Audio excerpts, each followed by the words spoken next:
Ini garisan wajib ni. Ni tak ada, ni dahi muka. Yang ada rambut dah ni kepala.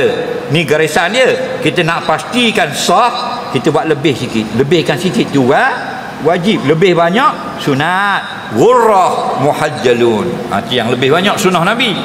Nabi kata kalau kamu mampu basuh muka tu sampai atas ni, biarlah sampai atas kepala.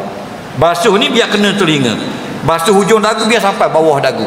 Walaupun Allah kata sampai siku saja, nampak? Biarlah sampai lebih daripada separuh bahu. Walaupun Allah kata ilal ka'bain sampai buku lali saja, sunat lebihkan sampai ke betis. Kerana apa? Kerana bila kita lebih, cahaya kita lebih cerah pada hari kiamat. Sebab apa?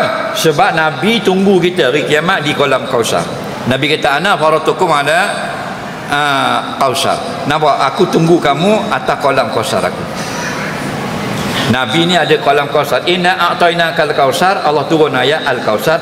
Ya Rasulullah, Allah kurniakan kamu, Allah beri kamu istimewa kolam Kausar hari kiamat.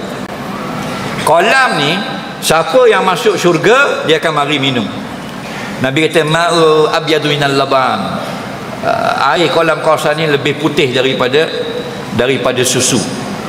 Fihi khairun katsirun. Kolam ini banyak sangat kebaikan di dalamnya. Aniyatuhu aksaru minan nujum fis sama. Gelas-gelas untuk kita minum tu, cetong macam tu, lebih banyak dari bintang di langit. Tu kolam Kausar. Maka Nabi kata dalam satu hadis, ana faratukum ala haudi, aku tunggu kamu wahai umatku, aku akan panggil kamu di kolam Kausar aku. Ingat tu.